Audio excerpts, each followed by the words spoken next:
Fala turma, beleza? Como é que vocês estão? Tudo na paz? Semana do transporte no Brasil aqui. Começamos falando das empresas de hidrovias, do setor hidroviário. Já falamos na semana passada da empresa Rumo, que é do setor ferroviário. Depois demos uma passada também nas empresas que estão listadas na bolsa do setor aéreo. E agora nós vamos falar do setor do transporte rodoviário. Então é muito importante o país desenvolver a sua matriz multimodal de uma forma eficiente e focar também no desenvolvimento da parte hidroviária e da ferroviária para o país crescer, para diminuir os seus custos dos produtos, não é verdade? A gente já conversou isso lá atrás. E hoje nós vamos falar da CCRO3, uma empresa de concessão rodoviária. Então tá bem completo o vídeo, tá bem interessante. Vamos passar no seu relatório do segundo TRI de 2021, depois alguns indicadores fundamentalistas e depois no final aquela análise gráfica para ver se é um bom ponto de entrada na empresa. Então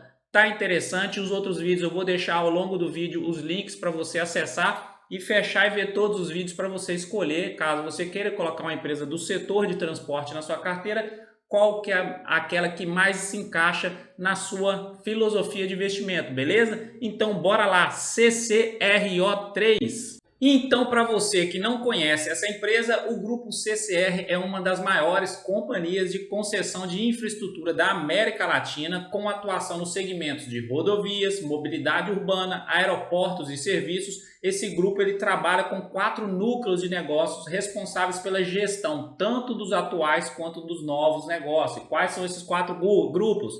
CCR Lanvias, que é responsável pela concessão de rodovias federais. CCR Infra SP, que é responsável pelas concessões de rodovias do estado de São Paulo. CCR Mobilidade, responsável por várias concessionárias. E a CCR Aeroportos, responsável pela concessão de vários aeroportos aqui também, beleza? Então, basicamente, é uma empresa de concessão de rodovias. Trazendo agora um pouco sobre ela na parte numérica, o valor atual da ação está em R$ 11,97. A sua valorização, ou melhor, desvalorização nos últimos 12 meses foi de 11,4% e no mês atual ela teve uma desvalorização de 2,68%.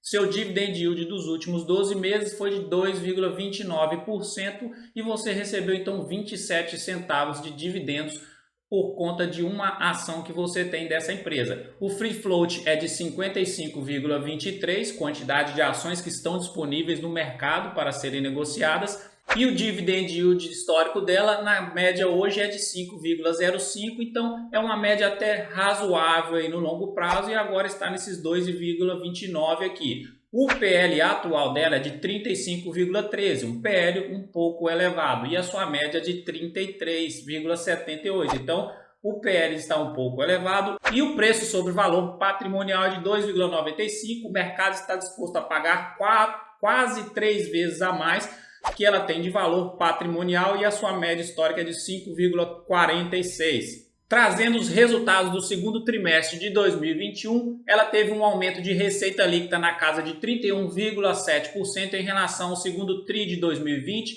O seu EBITDA ajustado aumentou 65,4%, isso é interessante, a sua capacidade de geração de caixa.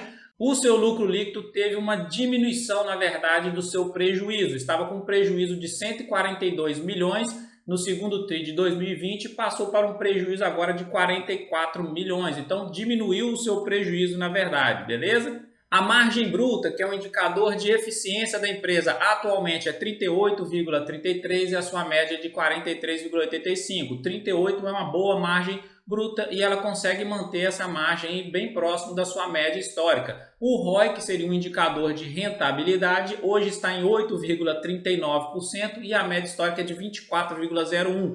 Eu coloquei essa seta aqui para a gente interpretar o gráfico dessa forma aqui, de 2016, 2015 para cá, ela vem perdendo rentabilidade, tá vendo? O ROI dela só vai diminuindo. Então, isso não é um sinal positivo para a empresa, perder rentabilidade no longo prazo. Na verdade, a gente tem que ganhar rentabilidade no longo prazo ou manter uma rentabilidade boa e estável. Receita líquida dela é uma receita crescente, mas chegou aqui em 2017 até atualmente a receita ela estabilizou, manteve uma receita lá no alto e estável. O ideal seria uma receita sempre crescente, mas tudo bem. O lucro líquido dela é uma empresa que sempre gerou lucro no longo prazo, se você for olhar, e agora está com esses prejuízos aí por conta de pandemia também, né? Por conta de inflação alta, tem vários fatores afetando as receitas das empresas, os lucros das empresas, e a gente tem que olhar no longo prazo. No longo prazo, ela gerava tanto lucro quanto pagamento de proventos, que essa barrinha verde aqui são os pagamentos dos dividendos, dos proventos, juros sobre capital próprio, por aí vai. Então, no longo prazo, ela tinha um certo lucro considerável. E o patrimônio líquido dela era um patrimônio estável, que em 2017 teve esse grande aumento e continua estável. Não é aquele patrimônio bonito que a gente vê assim, crescente e constante no longo prazo. Dívida líquida dela é uma dívida líquida crescente e constante, e o CAPEX, que são as despesas com investimentos, teve muito investimento na casa aqui de 2016, 2017, 2018, depois veio diminuindo seus investimentos, e essa barrinha azul aqui, o que seria isso aqui, pessoal? Depreciação, setor rodoviário, fazer manutenção em rodovias, tem uma taxa de depreciação muito alta, é aquilo que eu falei lá quando a gente estudou a Rumo, que é a empresa de ferrovia. As ferrovias elas são mais caras para você instalar elas e mais baratas para fazer manutenção. Agora as rodovias são mais baratas para a instalação e muito mais cara a manutenção dela. Então a taxa de depreciação em rodovias é altíssima e aí fica difícil. A empresa sempre tem que estar investindo pesado, porque a depreciação é muito alta e aí acarreta dívida alta para a empresa também se ela não souber administrar suas receitas e os lucros. O EBITDA, da capacidade de geração de caixa dela, é praticamente constante aqui no longo prazo, né? Então você não vê um EBITDA, que é essa barrinha azul crescente, constante no longo prazo. Esse verdinho aqui é a taxa de amortização e depreciação. Trazendo a parte gráfica dela agora, esse gráfico aqui é muito interessante. Por quê? Porque ela no longo prazo, desde 2002 até em 2021 agora, ela teria te dado um retorno de 35.000%. E olha a valorização dela em comparação ao Ibovespa. Então, isso aqui me gerou uma coisa na cabeça e eu fiquei pensando, as pessoas ficam querendo ficarem ricas logo, igual a Magazine Luiza. Todo mundo hoje procura a nova Magalu. Quem vai ser a nova Magalu? Por aí todo mundo fica falando isso. Ah, será que é a VEG? Será que é essa? Será que é aquela? Enfim, querem ficar ricas logo. E o que acontece? Porque Magazine Luiza em 2015, 2016, se você tivesse colocado 10 mil reais, em 2020, no final de 2020, você teria quase 2 milhões de reais. Então algumas pessoas que seguraram essa alta ficaram ricas. Agora, sabe quem que é a nova Magalu? O longo prazo. O longo prazo é a nova Magalu, porque olha essa empresa, 10 mil reais em 2002 teria virado 3 milhões e 500 mil reais em 2021. Então o longo prazo que fala por tudo, todos os grandes investidores, Warren Buffett, o Barsi, falam o seguinte, gente, o longo prazo é a melhor forma de você ganhar dinheiro na Bolsa de Valores e aqui está a prova disso. Então a pessoa que comprou ações dessa empresa lá em 2002, dependendo da quantidade de ações, em 20 anos praticamente, a pessoa está milionária, tranquila e tranquilamente, só pensando nessa empresa. A TRPL, por exemplo, Transmissão Paulista, teria dado 60.000% de retorno desde o início dela de negociação na Bolsa de Valores. Então, o longo prazo é a nova Magalu. Se liga nisso, tá bom? E aqui embaixo, se você aproximar agora mais aqui ó, de 2009, numa realidade mais próxima da nossa, de 2009 até o atual momento, ela teria dado 200% de retorno. Então, esse longo prazo de 20 anos gera muito mais retorno do que os longos prazos de 10 anos, depois de médio prazo de 5 anos. São exceções a Magazine Luiza. Então, não fique buscando a Magazine Luiza, não, a nova Magalu, e vá, sim, crescer o seu patrimônio no longo prazo, beleza? E agora, trazendo o gráfico semanal dela, o que eu enxergo nessa empresa? Eu enxergo que ela está numa lateralização, numa consolidação. Ela teve a queda de março de 2020, da pandemia, e fica aqui, ó. Eu enxergo uma lateralização na empresa, não vejo ela mostrando um sinal de alta aqui. Tem até uma LTA bem sutil aqui, que é essa linha amarela que eu tracei aqui, mas está mais para essa lateralização do que uma tendência de alta na empresa. Então, quem gosta da empresa deve estar comprando ela aqui, tem 1 ano e meio aí, enchendo o carrinho com ela em preços bem próximos ali. Se ela começar a mostrar resultado daqui 1 ano, 2 anos, e aí a valorização vai começar a vir, a pessoa já está com o bolso dela cheio dessas ações.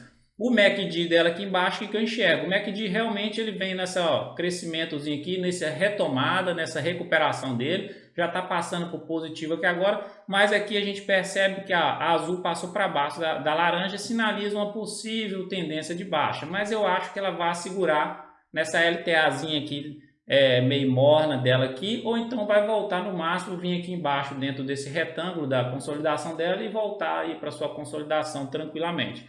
E o índice de força relativa, a mesma coisa, ele vem se recuperando aqui, a força compradora está aumentando aos poucos, chegou próximo aos 50% aqui agora e está aqui, ó, apontando para baixo também, é um sinalzinho de tendência de baixa. Tem que esperar para ver o sinal aqui, se vai voltar a crescer, se vai dar valorização, mas enfim, ao meu ver, no gráfico semanal é uma consolidação para essa empresa. Vamos para frente para ver o gráfico diário.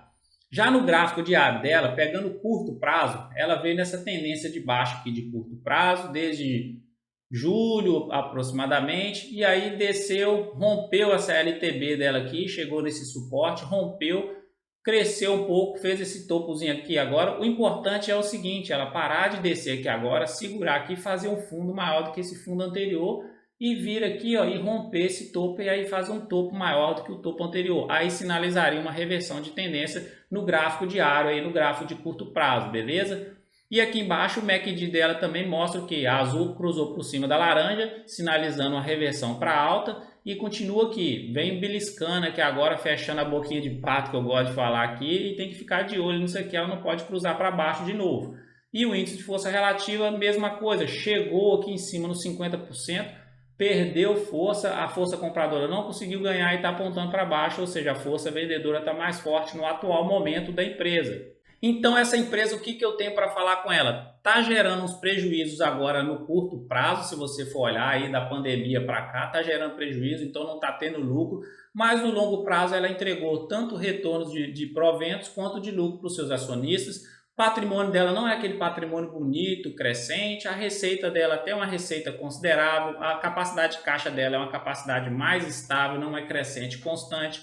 O setor rodoviário, se eles começarem a desenvolver mais o setor hidroviário e ferroviário, que é muito importante para o desenvolvimento do país, pode ser que ele perca um pouco aí da sua atratividade, mas enfim, a gente vê que a empresa, graficamente falando, no longo prazo aí de 20 anos, ela entregou retornos excepcionais para os seus acionistas. E falando do gráfico dela aqui agora, o gráfico semanal está naquela consolidação. Se você é acionista dela, então você deve estar aproveitando a oportunidade para comprar dentro daquela consolidação dela. E o gráfico diário parece que ele está querendo reverter essa tendência aqui, se ele fizer esse padrão aqui de fazer um fundo maior do que o anterior e o topo maior do que o anterior. Aí ele reverte a tendência no curto prazo, aí pode ser que lá na consolidação ela vá buscar a resistência de cima. Então, essa é a análise de hoje. Se você tiver gostado da análise, se você gosta da empresa, está no momento de consolidação, então é o momento de ficar ali comprando a empresa, porque ainda não retomou a sua tendência de alta, beleza?